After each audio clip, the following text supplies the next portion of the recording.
Dun, dun, dun, dun, dun, All dun. right, so there's probably no ads, so I think we're live. Everyone sees us. We're live.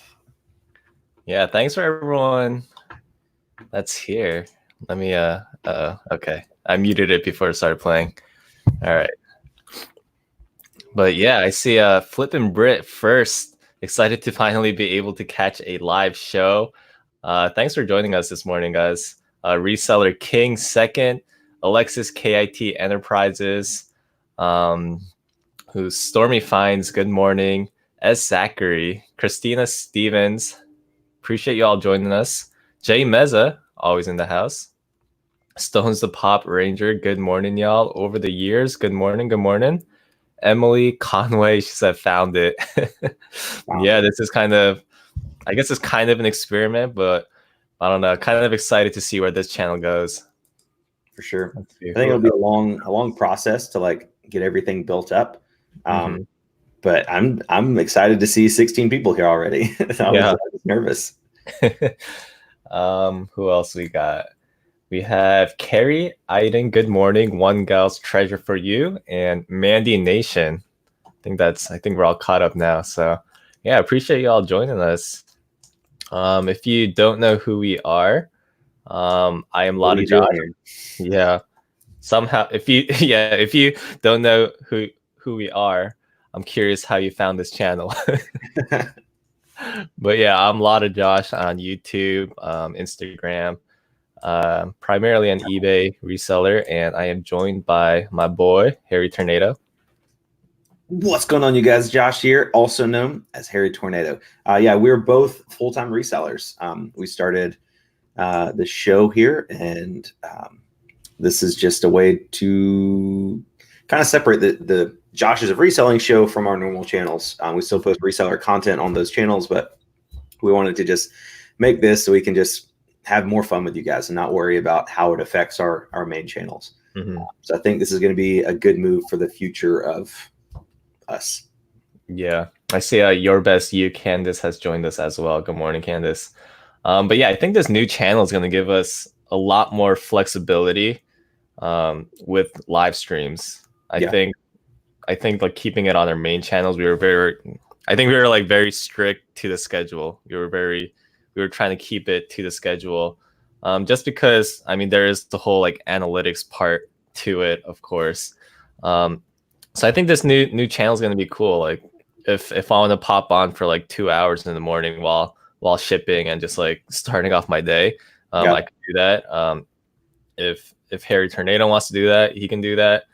And if we just want to go live together and kind of just hang out, I don't know, maybe we're like catching up on like YouTube comments or something, and we just want someone to keep us company. Like, I don't know, there's just so many possibilities, you know? Yeah, I think like with the guest thing, we haven't really talked about it officially, but I think it'd be cool to bring on a guest at least once a week, maybe on the Thursday shows. Because our plan now is to do the show on this channel every Thursday until this channel gets monetized, and then we'll switch everything over to this channel. We may do some extra stuff, like from now until this channel is monetized, we'll still be a lot of Josh Tuesdays, my channel on Wednesdays, but we may throw in a surprise, Monday or Friday show on this channel. So if you guys don't want to miss out, make sure you subscribe to this channel, hit the bell notification so you get notified for those. And I think it's cool because like I know that you guys that are coming over to this chat now, you are the true OG fans of the show. We got one person in the notification squad that dislikes it, so I guess they're just adamant about their hatred for us. Yeah. But generally, I think this chat for the first couple of weeks is going to be the people that really like the show. So I'm excited. It's going to be a smaller crowd, but that means we can answer all of your questions without. Yeah, that means we can keep up with the chat. Yeah, exactly. I see a few more people popped in. Simply Dana, good morning. Paimon Picker. Kelly the Ecom Mom Ward, good morning. And Jody Matoma and Shazad. How's it going? Yeah, appreciate you guys joining us. Jay Meza asked, so the beard is out for good? We don't know. I don't know. Yeah, I don't know. I wouldn't say 100% out, but definitely. I don't think on a consistent basis he'll be joining us. But if he wants to be like a special return guest. It's like TV shows when someone like moves away from like the regular cast and they just come back for a special episode. I think that's kind of what Suburban Beard is going to be. He'll just come back. He's like Gideon on Criminal Minds. He was a really good character for the first season, and then he just goes away for the next seasons. We invited him back, but he didn't respond. So yeah, he's super busy right now. He's got a lot of different projects he's working on. So a lot of hidden clearance to find. Let's see. Jody says, "Congrats on getting 12% of the subs I got in 400 days in just one friggin' day." I mean, it's just a long process. I mean, obviously, we just broke 100 subs. So is it time for a giveaway? 100 sub giveaway? No, it's okay. Reseller King says, "I can save money on this channel. No super chat." That's true. No super chats. I don't recognize this name actually. 3 hens and a rooster. Good morning. Thanks for joining us. Welcome.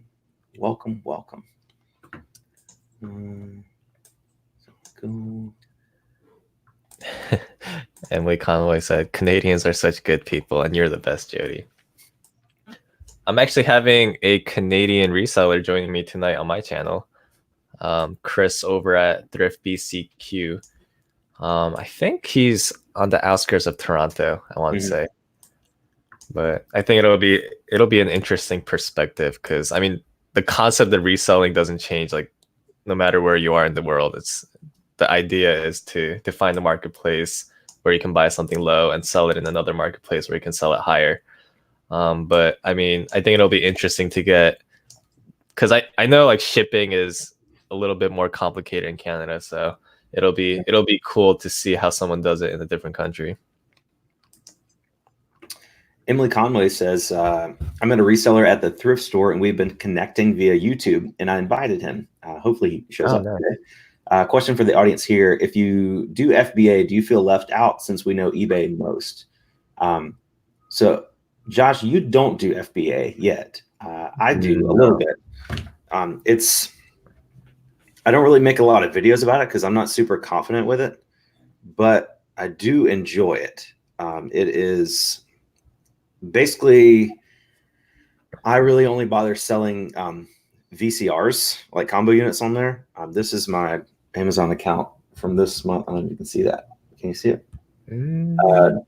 That day is the day I sent in those VCRs, and I've made like $518 on those 2 VCRs and a couple other things. But some people show their Amazon graph and it's like orange lines everywhere, like all day. But me, it's just I only send in stuff that's pretty much going to sell immediately. So I'll send in stuff maybe once a month, once every 2 months. It sells within that week, and then I just wait to find more stuff. So it's I don't know. It's complicated. Like the people that do FBA like full time pretty much have to focus only on that because it's a lot of work, a lot of know-how. But I don't know. I've just never thought about really talking about it very much in terms of like tutorials because I'm not confident enough about it. Right. And if just like watching Amazon sellers on YouTube, a common phrase that gets thrown around is you got to constantly feed the beast. And it seems like, I mean, that applies to eBay as well. You have to, do constant, daily listings. You kind of have to just kind of do random things to kind of like trigger activity on your eBay store, whether that's like sending out offers, running promotions, markdown sales and such. But I feel like that the concept and idea of feeding the beast is like the core of selling on Amazon. Like you have to constantly go out and send in shipments. Like as soon as you stop sending in like one shipment off schedule, like your analytics and your volume of sales like tanks completely. Yeah, I mean most of the people who are making like 6 figures on Amazon, they're sending in 2-3 boxes a week, and each box has 30 to 40 units in it. They've got sometimes up to 10,000 products available for sale on Amazon. So of course they're going to sell 40 to 50 of them a day. Like that's actually a low sell-through rate. So just know that when you see those YouTube ads and those people on Instagram bragging about their Amazon sales, chances are their profit margins are lower than yours. If you're a resale on eBay, you should be operating about a 45 to 50% profit margin. But Amazon sellers are typically a little bit lower, maybe like 25 to 30%, just because the Amazon fees are higher. A lot of them are selling new items, replenishables. And it's hard to find a replenishable that you can double or triple your money on. Generally replenishables are going to be something that has a high sell-through rate and something you can make 20, 30% on after fees. So just take all that with a grain of salt.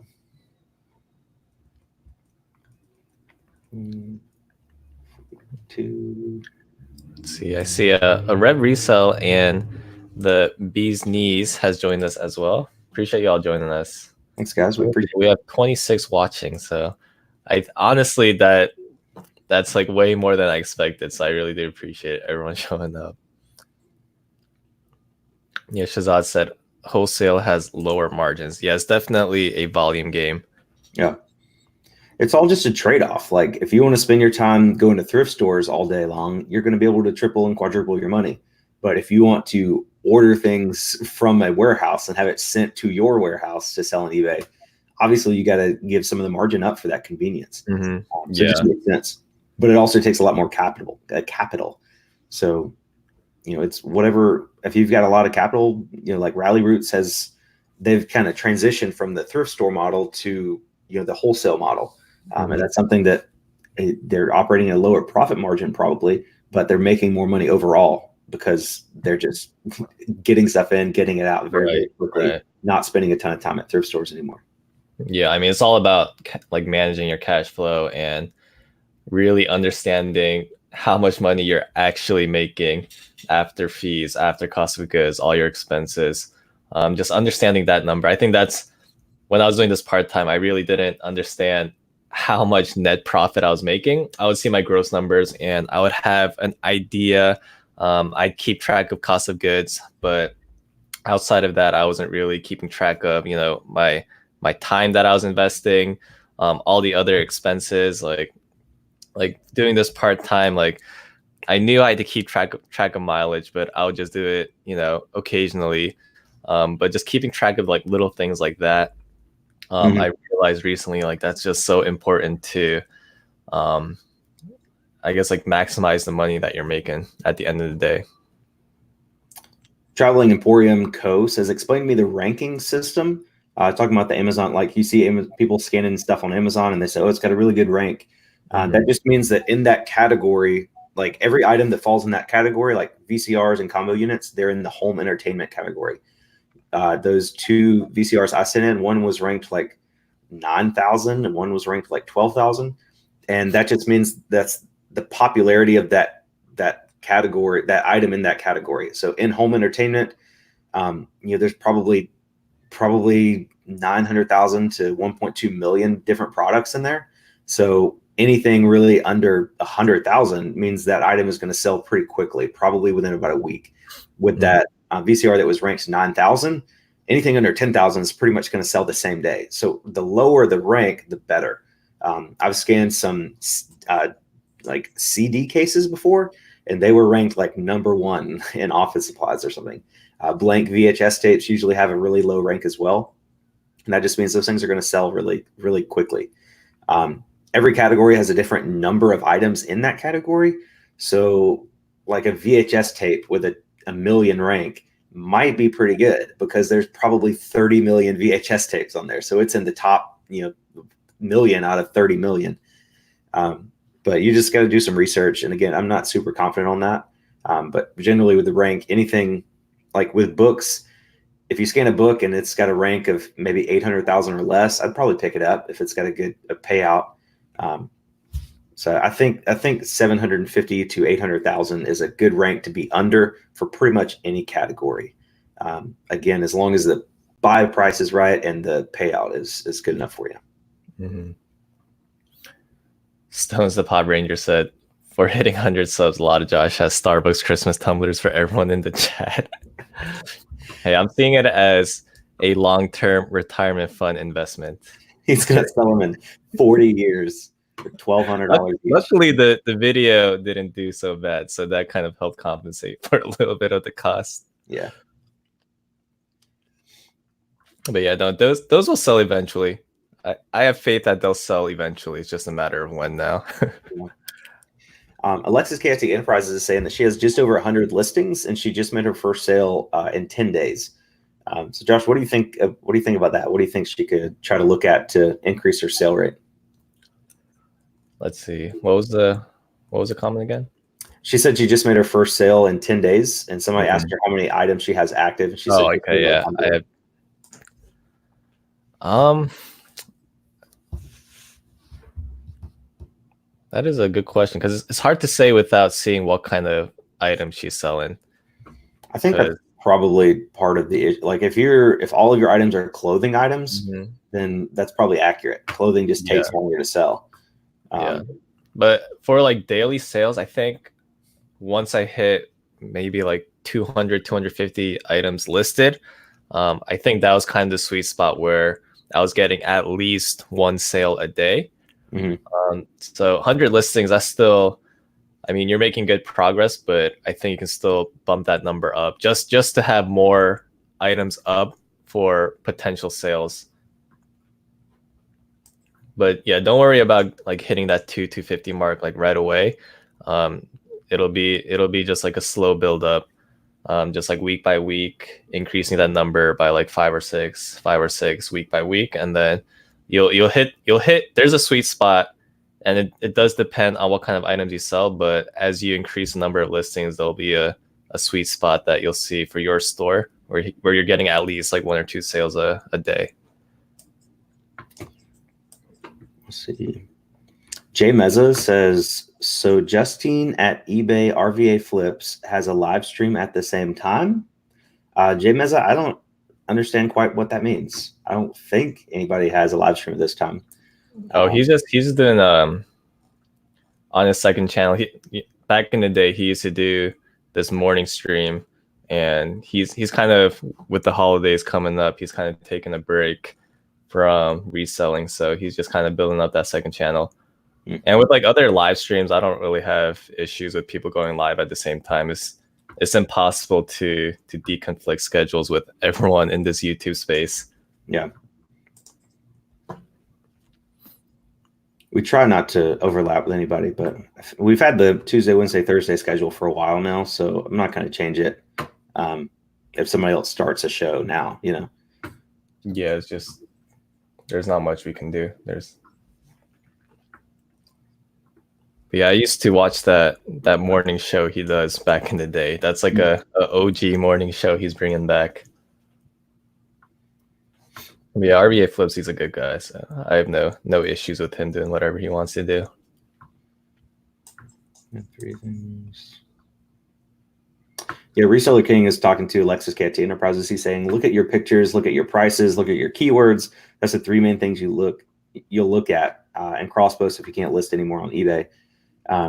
Yeah, pretty much like it's just like YouTube. Like the only reason somebody's going to watch your YouTube video is if they like your title and your thumbnail.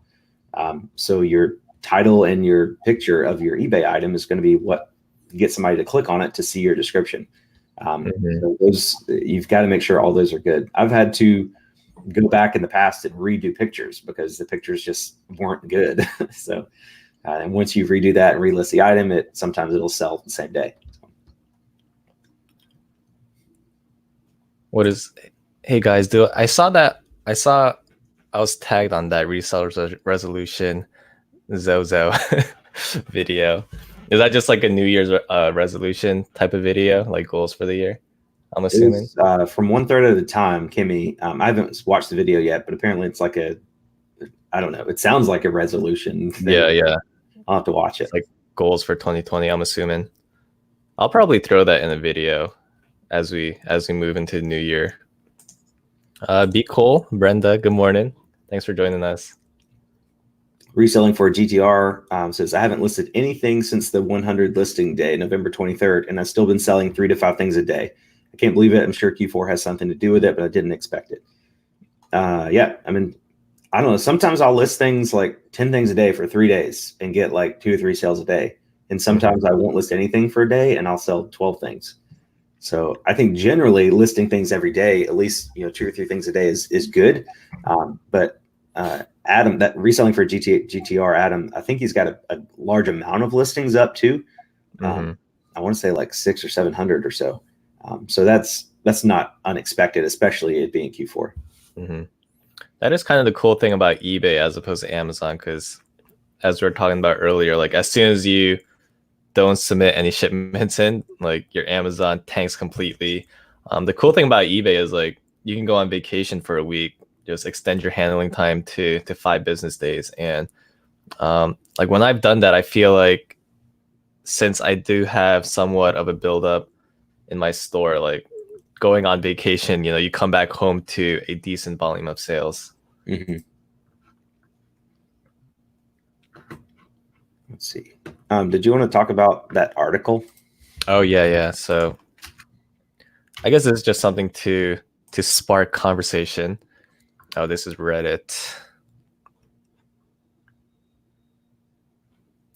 How do I? Okay. This is the first time I'm actually sharing my screen, so. All right, let's pull. I was just kind of reading Reddit, the flipping subreddit, and this is just an article that's been going around. I saw a few people posting it on Facebook too. It's just the Wall Street Journal article, and they're talking about how you might be buying trash on Amazon literally, and they're kind of suggesting that like half the products on Amazon are from people dumpster diving and sending shipments in from stuff they found in the dumpster. So just like random thoughts, they spotlighted a few YouTubers. Like there's Thrift School here.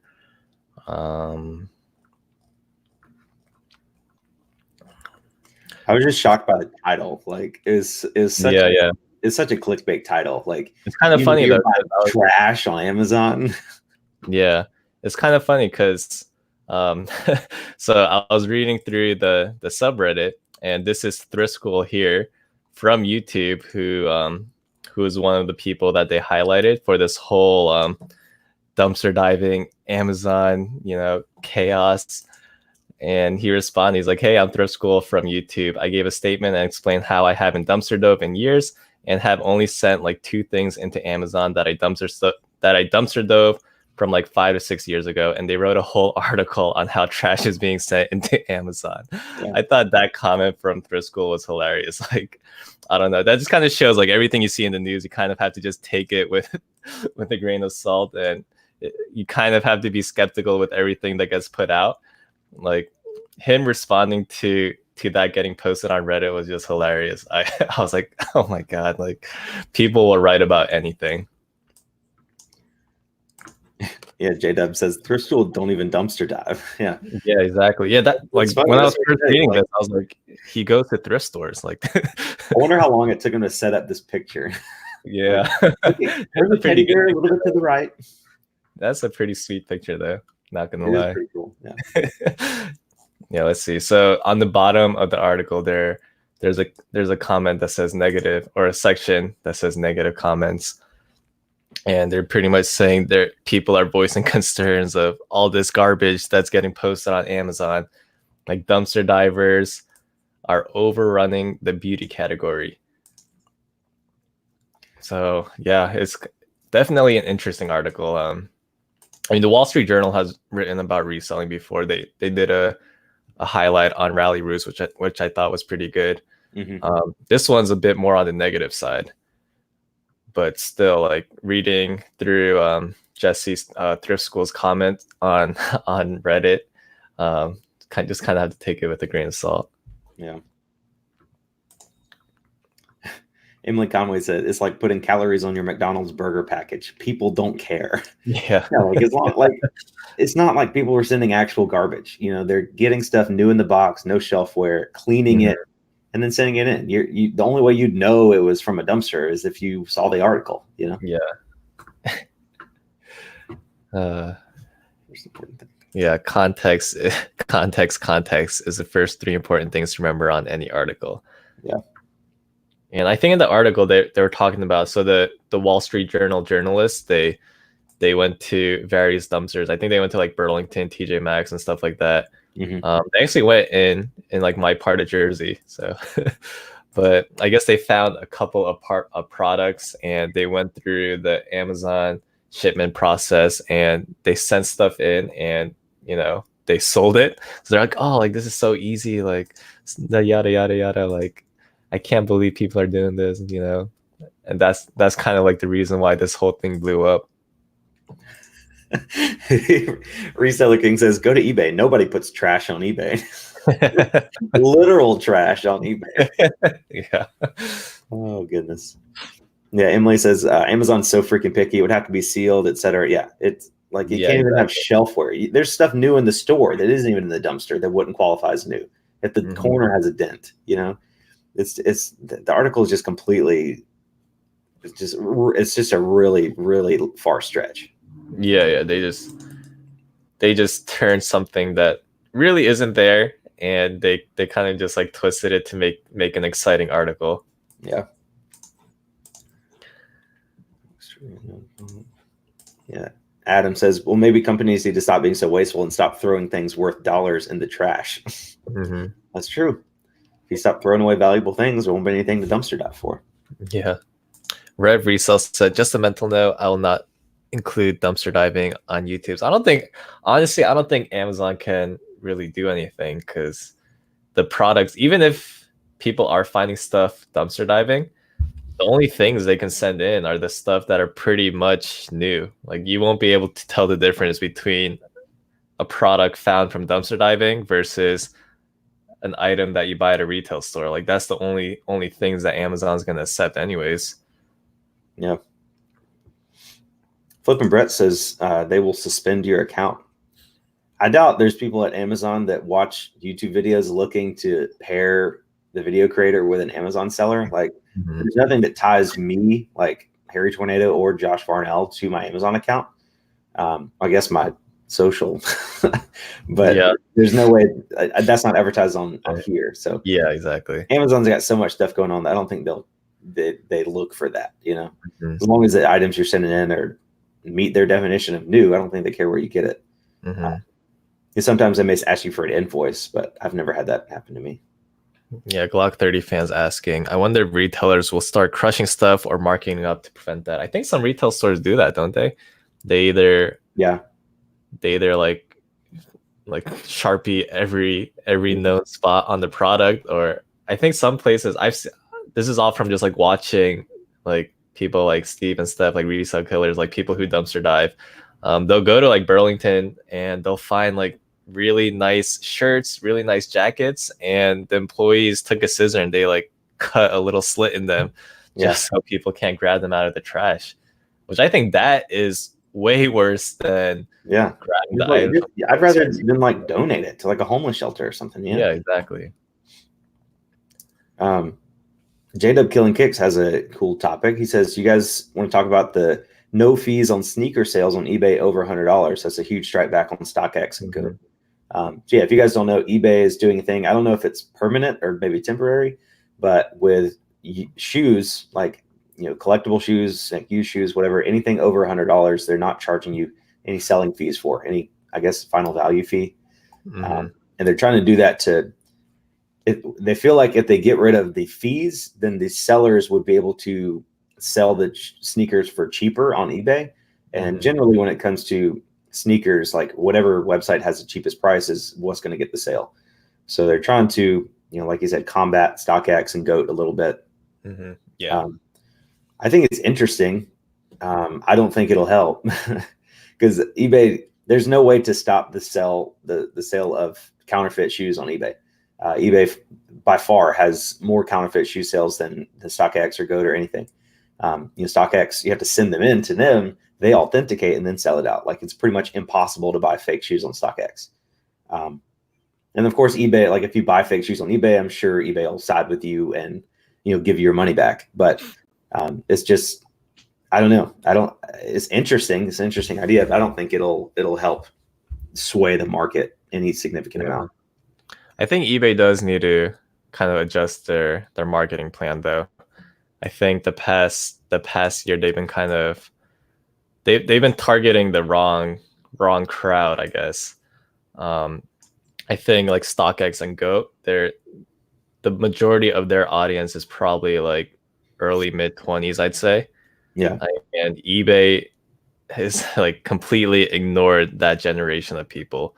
Um, Even like people around my age, I'm 27 right now, so like mid late 20s.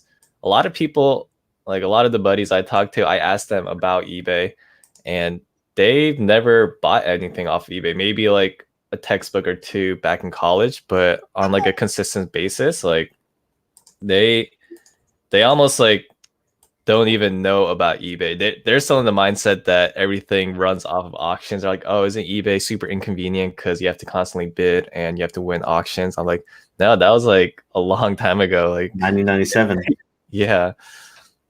So I think eBay, they have to shift their marketing plan to, I guess, like better educate the younger generation about the platform and what it has to offer. Yeah.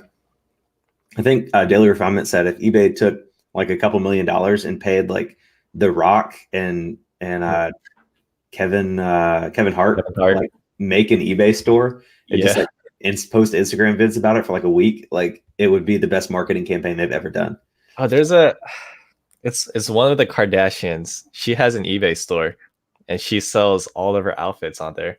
I mean, I'm sure she has someone like photograph and list for her, but she sells just like I mean, they're like designer dresses, but they're not like $800 designer dresses. Yeah. But she'll wear them once and then she'll list them on eBay and she sets them all on auction and people bid it up like crazy. Yeah, I forgot which Kardashian it was. I saw it on Instagram. She posted, someone took a screenshot of her eBay auction and put it in their story. And then I was like looking through her store. Simply that Dana said, Chloe, it might be. It's one of the Kardashians has an eBay store.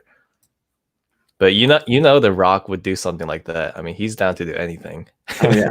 If he's getting paid, he'll do it. Yeah, he's got a really cool story, man. How he just basically started from nothing and now I think he was like the highest paid actor in Hollywood last year or something. Oh, but wow. Not because like I don't think it's because of his quality of acting. I think it's because he does so many movies. Like he just does like 10 movies a year, I feel like. Any project that gets thrown at him, he'll take it. I'll do it. Yeah. There was like that Tooth Fairy movie he did.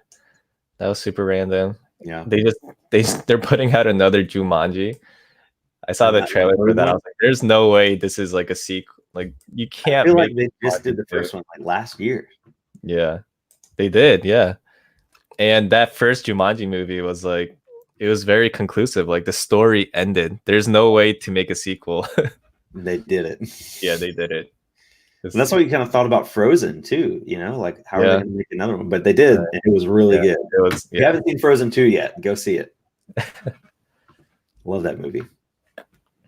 Yeah, Flippin' Brit said, or Shaq. Anyone want to guess how many commercials that guy has? Yeah. I use Gold Bond foot powder for all my foot needs. Oh, Kim. Okay. Kim Kardashian. Kim's a princess. Yeah, I feel like more celebrities could be doing that though, because people go crazy over stuff like that. And I'm sure a lot of celebrities like the Kardashians, they wear their outfit once and then I don't know, it either sits in their like monster closet or they just throw it out. Kim's a princess. Yeah.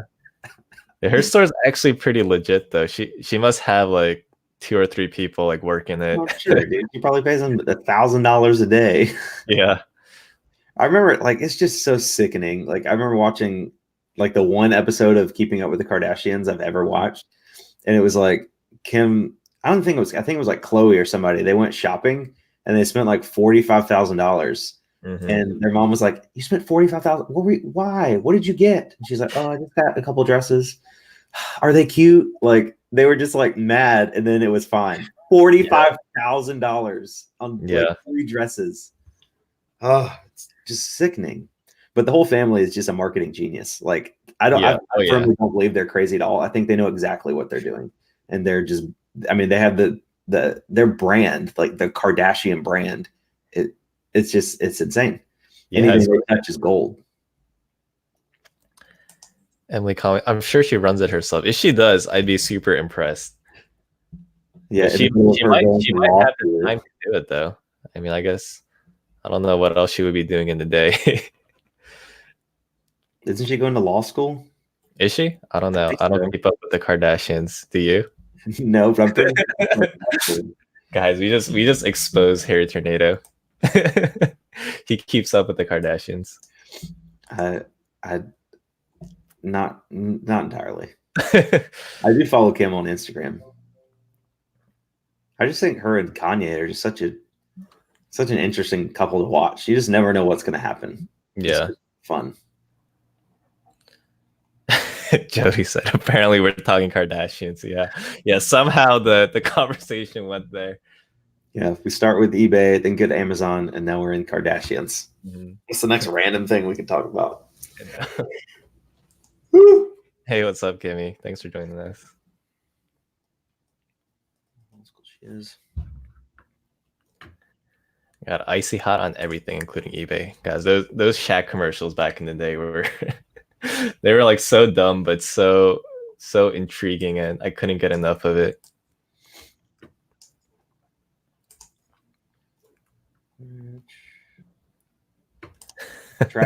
Newest episode of Keeping Up with the Kardashians. Kim is on the phone with eBay customer service trying to get negative feedback removed. Oh my! I would watch that. I would watch that. I would. That would be hilarious. That music, the da da. Oh my goodness. Oh goodness. And they say no, and then Kanye gets on the phone. Listen, I'm a lyrical genius. Oh man, they're gonna write a song on it and everything. Yeah, they're just gonna buy eBay the whole company just so they can manually remove Kim's feedback. Oh my god. Oh, goodness. I hope that happens one day. No, but yeah, her store is actually legit, so I was kind of impressed. But also kind of blown away by what people pay for something that she's worn. Flippin' Brit says, "Where's Florida Flipper? He only shows up to channel where he can make it rain, or what?"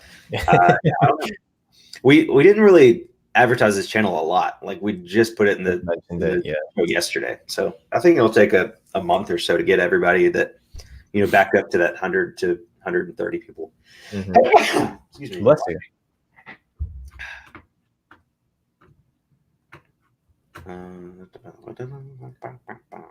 Yeah, I'm not too worried about like rushing the process. I think since we are doing the show still on our main channels, I think people will slowly find this one if they are interested in the live streams. We're just gotta make sure we talk about it again, because I remember we didn't say it again at the end of the show yesterday. Yeah. So if people missed the beginning of the show and didn't rewatch it, they wouldn't know what's going on. Yeah. Okay, we're terrible YouTubers. We are. We truly are. Jody says, off topic, but was Trump impeached yesterday or something? Ignore if you wish. Sorry, just wondering. Oh yeah, he's not American. He's probably just watching. Yeah, he's not fully impeached. He was impeached by the House of Representatives. He still has to be impeached by the Senate. Yeah, it's just one of those like newsworthy clickbait stuff that happened last night. It's interesting though. I think he was only the third president in history to be impeached by the House. Yeah. I don't think he's going to be impeached by the Senate, because the Senate he's got more support in the Senate than he does in the House. So the chances of him getting impeached are very low. I'll be very surprised. Because if he is impeached, then Mike Pence takes over and he's not going to change anything. So it's not really a point.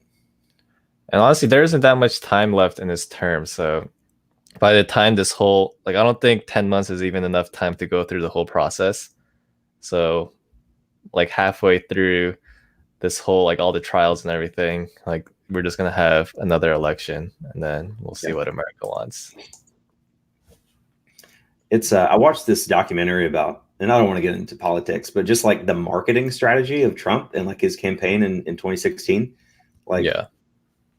The fact that he could do and say all the things he did and said and still win an election it's because of marketing. Like Yeah, I he don't know. strategically planned out like each state that he knew would be, on the fence.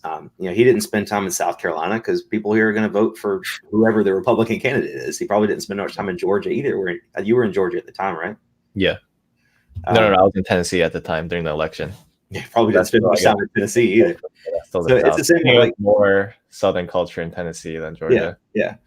But campaigns are all about marketing, and like his campaign manager was just a genius, and he just controlled the thing. I remember seeing the Republican, like all the Republican candidates running, and there was like 20 of them, and he was the only one the news outlets cared about because he was the crazy one. He was like the one saying all the things, and like everybody else was just like, oh, I want to have a better country, and he was like, no, you're wrong. Like he was just outlandish, and that got him a ton of attention, and that attention transferred into media outlets giving him even more attention, and I think that's how he won. He certainly didn't win because of his charm and character. Yeah. Yeah, people in Tennessee were very, very pro-Trump. And I think a lot of people in the military were very pro-Trump too. I think in general, a lot of people in the military, this is just kind of like a blanket statement, of course, but most of the people I've worked with were Republicans. And I think the majority, just the demographics of the military, there's more people from states in the South than like the Northeast and stuff. I think that's just kind of like the culture. People are more drawn to the military in the South. Yeah. But yeah, I'm just kind of curious, like 50 years from now, like what are the history textbooks going to say? It'll be interesting. Now that you say that, I've never actually showed this on video because I don't want to make people mad, but I found this at the bins. It's a Trump 2016 scarf. Scarf. I've seen the hats, but I've never seen the scarf. So I'm just going to hold on to this bad boy for like till my grandkids grow up, and then it'll be worth something. Because I think it was like the craziest campaign in history, and I'm pretty sure it will be. So it might increase in value over the years. I wear it in public. Yeah, it probably will. People with like the guy I bought my truck from showed up, and he had like a Trump 2020 hat on and a huge sticker on his whole back window of his truck was just like Trump 2020. Like, dude, you are brave. Yeah. There's a lot of people down here that are like that. Like they don't care, man. They just I mean I didn't vote for Trump, but when I was living in Tennessee, I didn't really like make it known because I was like, oh, I don't want to get into an argument with someone over politics. Politics is just one of those things, like what someone believes in, you can't argue and change their mind on their beliefs. Yeah. It's just not worth the energy to try to convince someone to, change their beliefs on the way the government should be run and stuff. I don't know can you guys see me any better? I think it looks good. What'd you do? You turn off the ring light or? Yeah.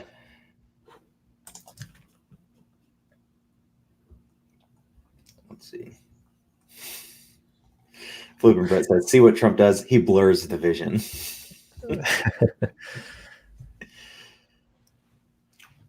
Oh, Jody said, fix your focus. I don't know. Yeah. I can't really. I don't understand why the light would mess it up though. I feel like that should help. It should help. I'll crank it up. Turn up the volume. Oh, is that better? Focusing on you right now. Oh, okay. Yeah, that looks good. Maybe that's the problem. But now it's really bright. I can't. Yeah. Can't look at the camera. Glock 30 fan says a lot of people in South Carolina still fly the rebel flag. Yeah, there's like rallies there's people that hang out at the state house like in Columbia, and they like protest all this stuff. There's like a group of 7 people that get together like every like second week of the month or something, and they protest war in general. I seriously doubt any war is going to stop because of those 7 people, but it's still cool. But yeah, I remember there was a lot of racial tension in South Carolina. Like there was a African-American group that was like protesting the rebel flag at the state house. And there was like a bunch of these country boy rednecks, like with like huge rebel flags in the back of their truck, like riding around the state house, just like, standing up for whatever. Yeah, it's kind of crazy how different just within the United States of America, depending on where you are geographically, like how different cultures are. Because when I was down in Georgia, I was like in Columbus, Georgia, which is right on the border. It's like west Georgia, so it took me about like 5 minutes to get over to the Alabama side. And I go to Alabama often for like garage sales. I think like right around the military base, there's a lot of diversity. I mean, it's just kind of like the demographics of the military mirrors the demographics of the outskirts of the military base. But if I would drive like an hour into Alabama, like I was like, oh my gosh, like this is like insane. I have never seen a place like this. Like, I mean, I grew up in the Northeast, like New Jersey, New York. I was like, I have never seen a place like this. And I could tell like maybe there was like one random Chinese restaurant, just like randomly, like one Chinese family has decided to live in the middle of nowhere, Alabama. And I mean, it depends on where you are in Alabama. Like the bigger cities, there is definitely like a lot of diversity. And I'd go to like the University of Auburn, like that area, and that was like a college town, and there was like good diversity there. But like random like back roads of Alabama, like I was like, oh my gosh, like I don't know if I feel safe here. Yeah, it can get pretty crazy if you get out in the boondocks somewhere. Yeah. And I do get that, like, there are people that live out in the country, with their actual grandfathers died, in the Confederate War. So the Confederate flag isn't just a symbol of hate all around, but like that guy that did the Charleston shooting, like for him, the Confederate flag was a symbol of hate. So I get that that's kind of why it went on. But Flippin' Brett says, so anyways, how's everyone's Q4? I know. Man, this new channel is dangerous, man. Where it's like no rules apply to this channel. We can go off topic, we can go anywhere. Anything goes. My Q4 is okay. Like, I'm just confused because Black Friday weekend, like from Friday to Sunday, I had 46 sales, which was awesome. Yesterday, I had 3 sales. Today, I've had 2. This past weekend, I had 13. So I thought it was going to get more, or like at least stay that same up until like maybe middle of last week, up until Christmas, whatever. But it was just really, really good that weekend, and then it's just kind of back to normal now. So I don't know, but also I haven't been listing a ton. That's probably why. Yeah. Rapples Resells asked, question, with eBay, did y'all go straight to having a store, or did you use a personal account first? Also, if you had a personal first, did your feedback follow to your store? Yeah, so I started with a personal. I think if you're just starting on eBay, there's no reason to upgrade to a store subscription right away. There's a calculator out there that gives you, it tells you like how many listings it makes sense financially. Like there's a certain number of listings where it makes sense to upgrade to historic because the store subscription would be cheaper than the fees you end up paying for listing. But yeah, when you do upgrade to a store subscription, like all your feedback, like everything transfers over. It's the same exact account. You just get, you get more features that you can utilize. Yeah, I mean, if you're paying like 30 cents per item just to list that item, and you want to list 100 items, that's $30. And the stores, you can get a $20 store, which lets you list 250 items. So obviously, that would be cheaper for you. So just figure out whatever amount of items you want to list and kind of just break it down, do the math that way. I don't know where the calculator is. I'm sure you could Google it. Yeah, Google it somewhere out there. I haven't looked at it in a while. But if you had a personal first, did your feedback follow your store? Yeah, like if you've had an eBay account for like 10 years and you have a bunch of positive feedback from buying things, all that feedback will transfer. It'll just show as positive feedback on your seller account.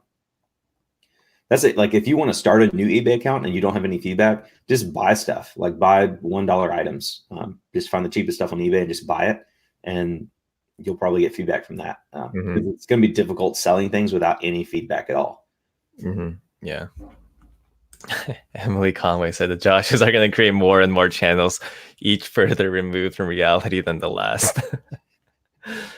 Oh man, reality can be anything I want. yeah, it's kind of cool though, like how like I'm sure everyone that's watching right now has slightly different beliefs and different upbringings and cultures, and somehow through reselling we found this common ground that we can kind of just hang out together.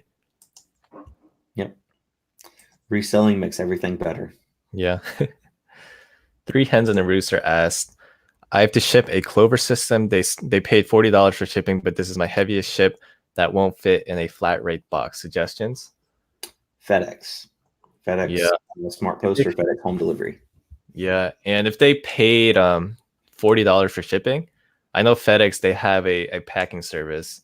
If you don't want to go through, I mean, like packing big items is it's kind of like physical labor. It's it's a lot of work. If you just want to like bypass that, I don't know how much FedEx charges. I'm assuming it won't be like a crazy amount, but I know they have a packing service that might be worth looking into. Yeah, I don't. What is a Clover system? Do you know what that is? Actually, I have no idea. I don't know what that is either. Depends on how big it is. Google it. Clover. It's a system for clovers. Oh, it's like a it looks like a tablet, but it's like what you would see at a retail store or like a cafe. It's like a tablet with a monitor, and you can just like swipe credit cards and Like a stuff. little pedestal thing. Like a, Yeah, but I guess it's all attached. It's like a screen, and then there's a tablet attachment, and then it looks like some of them have like a printer on the side to print receipts. Hmm. But I guess it's like a yeah, it's a high tech cash register.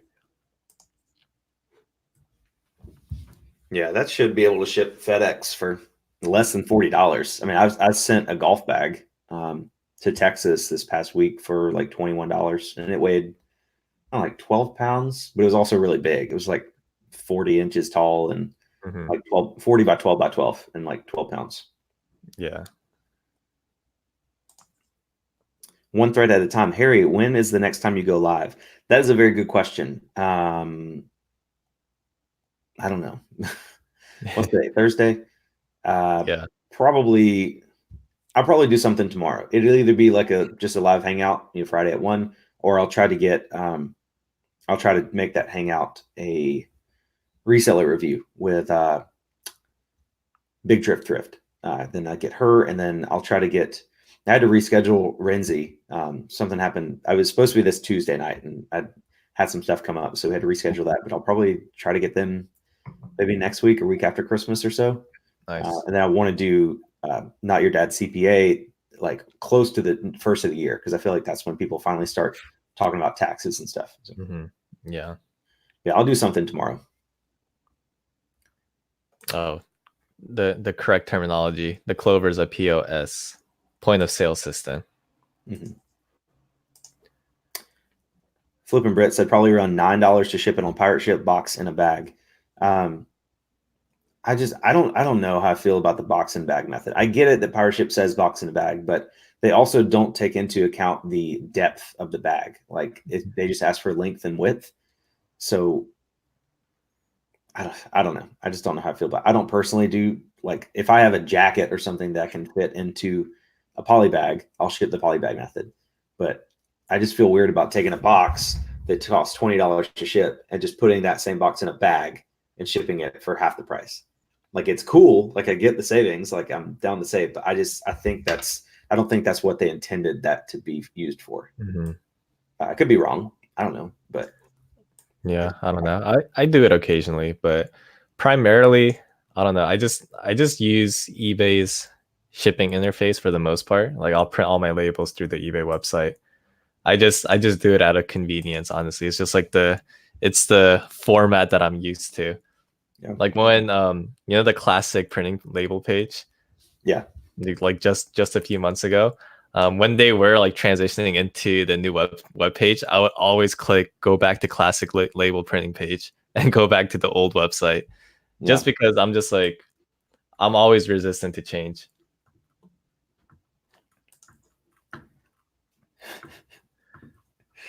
POS. Yeah, Flippin' Brit says box and bag can literally mean cutting open a poly bag or several polys and wrapping the box like a present. I do that for 95% of my items. Yeah, I just don't think that's what it's meant to be. I think if everybody did that, the Postal Service will cut off their relationship with pirate ship because they'd be losing money. Obviously, it costs them more than, if you can send a 40-pound item that's this big for $9, obviously they're going to lose money on that. And if everybody starts doing that, we're going to lose the ability to use pirate ship. So again, do whatever you want. I mean, as long as it's shipping, I guess it's shipping, but I just don't think that's what it's used for.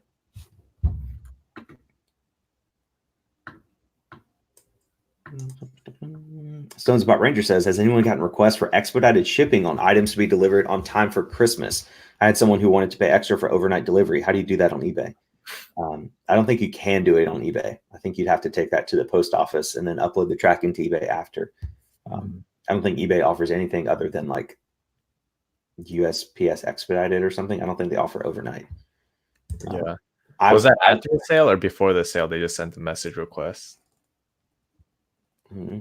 Because if it was before they purchased the item, you can just go back to the listing, edit it, and add it as an additional shipping option.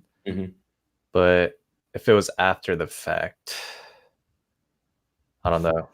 I guess maybe send them an additional invoice and charge extra for shipping to compensate the cost.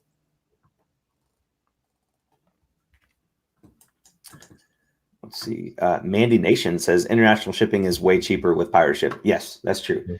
If you have like cheaper items that are under 4 pounds, maybe I probably wouldn't do anything worth a lot or really heavy through pirate ship. But anything under 4 pounds that I'd say value less than $50 is definitely cheaper to send with pirate ship. Just higher dollar items, I'd feel better shipping them through global shipping program, because you get that extra protection. Basically, anything that happens to it once it leaves Kentucky, it's eBay. eBay will take care of it.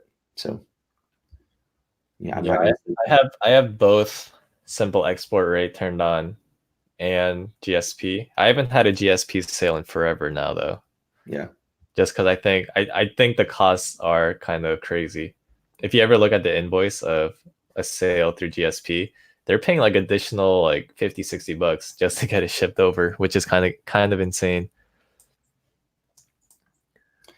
Yard Sale Steals and 1/3 at a time had a similar question. Kimmy says that's why UPS may charge for boxes, because people misuse the free boxes. And then Yard Sale Steals 300 says, do you think USPS will stop supplying boxes? I don't think they will stop supplying boxes, but it does frustrate me when people misuse boxes. Like, I've seen any video where I put like me shipping a Guitar Hero guitar, people tell me to use the game board box. You cannot use a game board box to ship a Guitar Hero guitar, because you'd have to modify the box.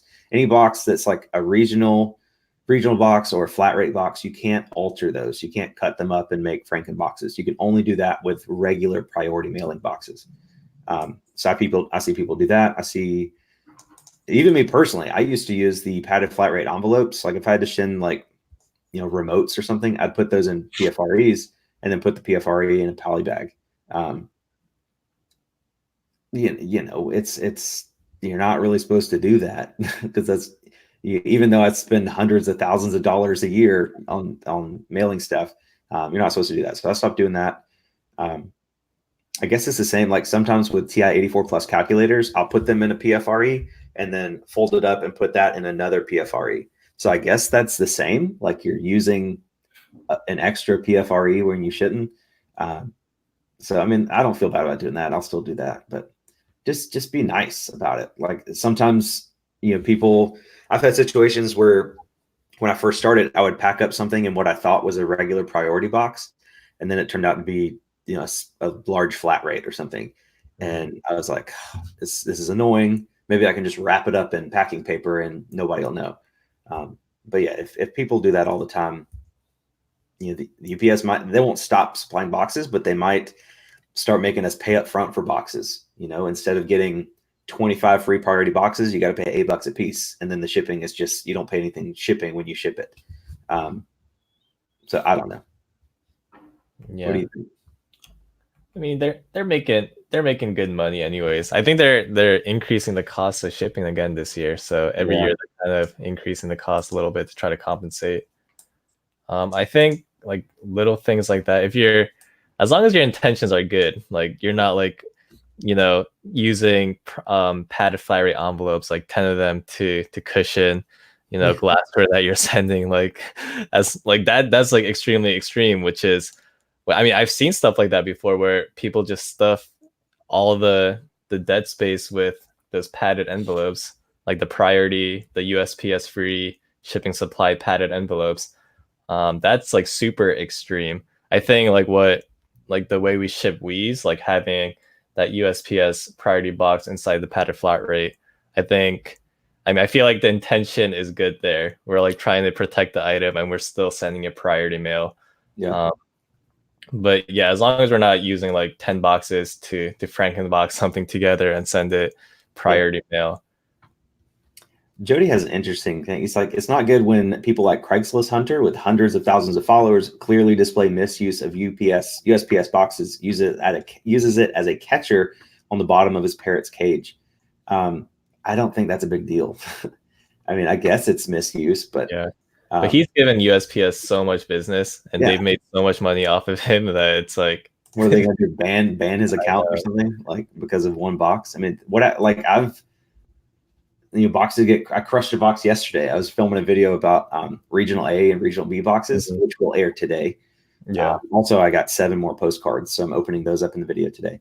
But I stepped on it at the end of the video and I crushed it. I'm like, okay, whatever. So it's the same thing. Like, I'm just going to throw that away. I'm not going to use it to ship anything. Yeah.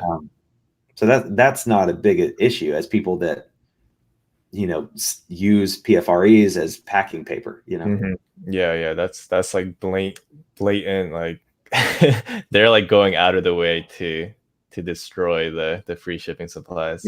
Yeah. Somebody, I made a comment on one of my older videos about how I use the PFREs inside of a poly bag to ship remotes and stuff. And somebody's like, that's mail fraud. You're going to go to prison. You're not going to go to prison. The very worst thing that can happen is your package gets sent back to you and you have to send it again, or USPS charges your account for priority shipping. Yeah. They open it and see that you used a PFRE, they'll just charge you another $3 and send it priority instead of first class. It's not a jail sentence, but it is if too many people abuse the system, the system will have to change or the rates will keep going up. Yeah, but I don't know. I guess it's kind of like a touchy subject. Everyone has their different opinion on this. But I don't know. I'm kind of in the boat. As long as your intentions are good and you have like good justifications for the packing materials that you're using. And I mean, we're all like very, I guess, loyal out of not because we choose to be, because USPS is the best option we have. I don't know. I feel like it's just kind of like part of the business relationship that we have with USPS.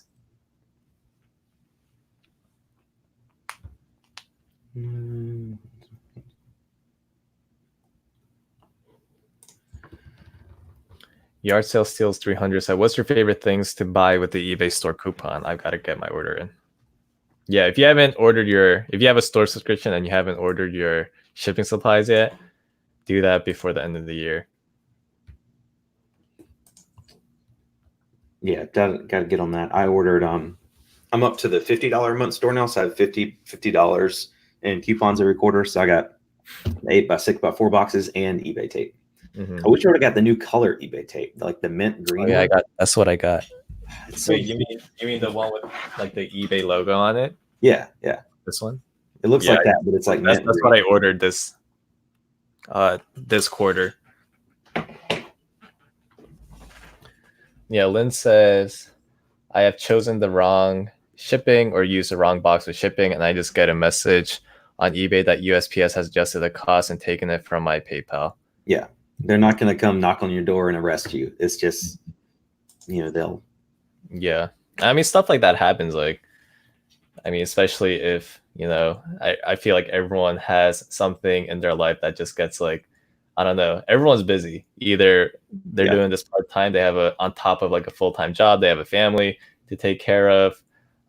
They have like multiple sources of income that they're focusing on and whatnot. So, I mean, we're all human. Mistakes happen. I think as long as your intentions are good, they're not going to come after you and throw you in jail. Yeah. Over the years, says, does anyone know where to get that good brown paper to use as filling and padding for shipping? I found it at Lowe's in the past. It's called like contractor's paper or something like that. But the last time I went to go look, they had it, but it was like a thicker version. It was like much thicker, and it was more expensive. The roll I got in the past was like, it was like craft paper. It was like maybe like I guess thinner than a card stock. I don't know, but it was perfect. And it was like $9 and it lasted me like 6 months. Mhm. The roll I have now, I actually found at the bins. It's like I don't even know what it's supposed to be. But it's long and that thick. And they were originally going to charge me by the weight, and it was like 12 pounds. I was like, I'm not paying like $15 for that. So I called the manager and she's like, baby, just give me $1. Nice. Okay, I'll pay you $1 for that. Yeah. But yeah, if you have a newspaper near you, like a newspaper in town, go to their printing offices, and they can sometimes sell you like the end rolls from the excess newspaper. It's super cheap. It's probably like $2 for a roll like that big, and it should last a couple months. Yeah. I have an entire wardrobe box of just rolls and rolls of packing paper, and all of that is used that I got for free. So all of that I just scan through or keep an eye out on local selling apps, and occasionally people post things like free moving boxes and whatnot, and oftentimes with those boxes they have a lot of packing material. I think it happens a lot, especially if someone's outsourcing their move and they're having a moving company do all their stuff. The moving company always tends to overpack with packing material just because it's cheaper to pay for all the packing materials up front and make sure everything gets to the destination safely than dealing with a claim after the fact for breaking a TV or something. So a lot of people, when they move and they outsource it to a moving company, they're left with all these moving boxes, packing paper and stuff. So a lot of people, they don't post like packing paper straight up. They usually title it like free moving boxes, and they also have packing material on the side. So message those types of people and ask them if they have packing materials also that they're giving away, and more often than not they do. So that's how I've been getting all of my packing paper. Yeah. All right. Well, we're at 1 hour and 7 minutes. As always, we've went over the hour. Thank you guys for showing up. Only 36 people today, but hopefully that number will go up over time. Like we said, 36 people watching and 36 likes. That's awesome. And 2 dislikes. That's a pretty good ratio, I'd say. Yeah, that's really good. So thank you guys for joining us. We'll be back. Well, actually, next week, we will not do any shows next week. Tuesday's Christmas Eve, Wednesday's Christmas, Thursday's Christmas. What are you doing New Year's week? I will be out of town with no internet on like the Christmas Eve and New Year's Eve. Yeah. I think like the next 2 weeks might be we might just be on like holiday break, I guess, if you want to call it that, from live streaming. I think both of us will still do like pre-recorded videos, of course. But yeah, the live streams, because next week for Christmas I'll be at my mom's place, so I'll be away from home, and then so I guess like the next 2 weeks we'll take a break from the live streams and then start it back up once we come back into the new Zozo year. Zozo. That was funny. Josh, do you have a video dropping today? I have a live stream tonight at 8:30 Eastern time. I'm bringing a Thrift BCQ onto my channel, so it'll be a live stream interview type of deal. So if you guys have time tonight, definitely join us. I think it'll be a good one. Okay, so check that out. I've got the regional A and B box video today. The information's out there, but it's usually in the middle of another video. Like I know Matt Part-Time Pickers has talked about it before, but it's like 5 minutes into a regular video. So I just want to make a regular video that's searchable for what is a regional A and regional B box and how do you use them. So I made that, and at the end of the video, I have I'm opening all my postcards I got. Emily Conway sent me a really fun one. I'm excited to show you guys that. So that will be dropping today. I'm finishing up the editing now, and then I got to upload it. So probably this afternoon, like 3 or 4 o'clock or so. And I'll probably premiere it. So hang out with you guys in a live chat. Yeah. So. I love the premieres. Premieres are the way to go, man. Like it gives such good like watch time for like the first, the first 100 to 200 views, or like 100% watch time. So I think it helps. It helps my analytics. Yeah, pretty it's well. just fun. It's fun for us as the viewers to kind of interact with each other too and watch it together. Yeah.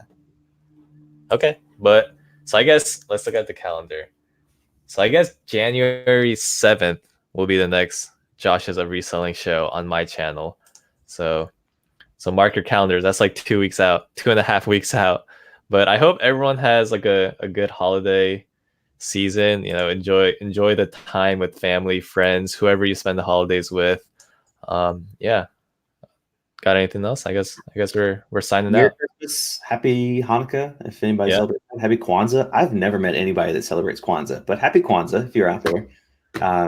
But mostly Merry Christmas. I hope you guys have a wonderful time. Spend a lot of time with your families. Finish out the year great with some great sales. And happy Zozo. And we'll see you January 7th. I'll see you tomorrow, but we'll see.